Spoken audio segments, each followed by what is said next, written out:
Bonsoir YouTube, c'est Malo et aujourd'hui on se retrouve pour l'ouverture d'une boîte hors maximum. Donc ça, je vous le dis tout de suite, c'est pas la boîte, c'est ce qu'il y a quand on ouvre la boîte. Parce que quand j'ai reçu mon colis, il était dans un état dégueulasse. J'ai eu vraiment peur qu'on me vole les cartes, mais j'ai été ravi de constater que tout était là, donc plus de peur que de mal. Je vous afficherai une image de la boîte pour que vous voyez à quoi ça ressemble si ça vous intéresse. Et aussi, j'ai une annonce à vous faire. Maintenant, je vous annonce que je vais être en partenariat avec une boutique de cartes. Pour ceux qui connaissent, c'est le Coin des Barons. Le Coin des Barons qui vend plein de produits, principalement du Yu-Gi-Oh!, des cartes à l'unité, des produits scellés. Pour les cartes à l'unité, ça se passe sur leur card market, et pour tous les produits, vous pouvez commander ça sur leur site internet. Et normalement, vous avez un code promo pour vous qui s'affiche. Non. Donc voilà, très content d'être en partenariat avec eux. Eux, je leur remercie encore de me faire confiance. Et donc c'est parti. On va s'ouvrir tout ça. Voilà. Les boosters ressemblent à ça. Donc comme c'est marqué dessus 7 cartes par pack, il y en a 4 par boîte. Donc ça nous fait un total de 28 cartes par boîte. Donc ça, les gold, ça fait très longtemps qu'il n'y en avait pas eu. Et donc là, on a deux nouvelles raretés. On a les gold rares, donc les cartes là avec le titre juste doré.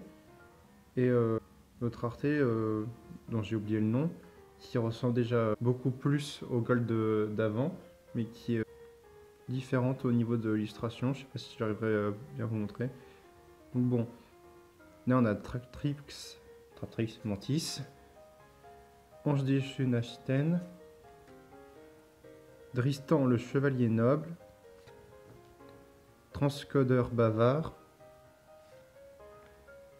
Rincarneuil Farstar, donc ça c'est cool, c'était un peu cher avant.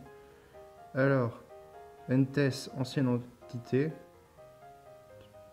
Donc voilà, les nouvelles gold. Je vais essayer de vous montrer à la caméra, je sais pas si on voit bien l'effet de brillance. Et Béatrice, la Dame Éternelle, qui était déjà sortie dans des gold il y a quelques années. Donc là, pour ces gold aussi, il n'y a que des rééditions, alors qu'avant dans les gold il y avait aussi quelques nouvelles cartes, comme Béatrice là par exemple. Mais là ce n'est pas le cas. Alors, numéro 15, Poupée truquée broyeur géant. Numéro 39, Au-delà de l'utopie. Décidément beaucoup de numéros. Encore un. Numéro Chaos 107, Néo Dragon Convention Galactique. Titre très long. Je suis très content parce que la carte là, je l'avais pas encore pour ma collection, donc je suis très content de l'avoir. Cercle des rois du feu. Réglage. Encore une fois, Entes, ancienne entité. Et... Oh! Ah bah ça c'est cool. Sur Nalish, le Seigneur d'Or, qui est déjà réédité. Le monstre phare de son archétype qui est sorti vers le début d'année, milieu d'année. Donc voilà, ils l'ont réédité en gold, parce que ça lui va bien. Parce que c'est le Seigneur d'Or. Sûrement la carte qui cote le plus, donc très content.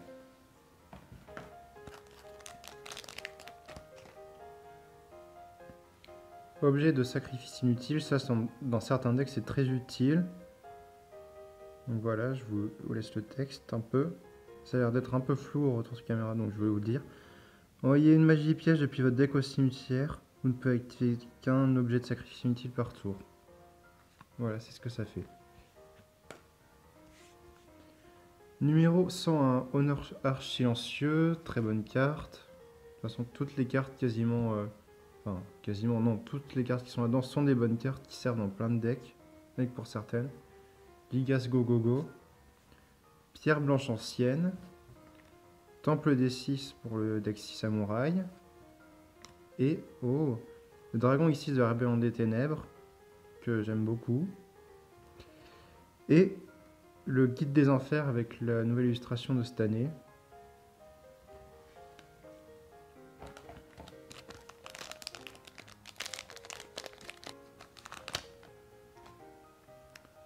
Alors, ensuite, pour le dernier booster, nous avons Buster Blader, maître de l'épée destructrice. Traptrix Myrmello. Dé imprévu. Contact Miracle. Rébellion Ange déchu. Alors maintenant on arrive aux deux dernières cartes. Le Graal interdit.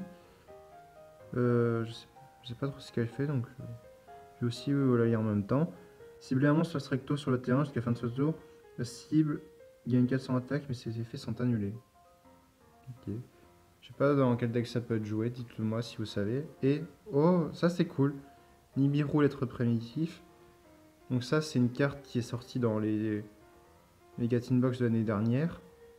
Carte qui est très intéressante, jouée dans tous les decks actuellement.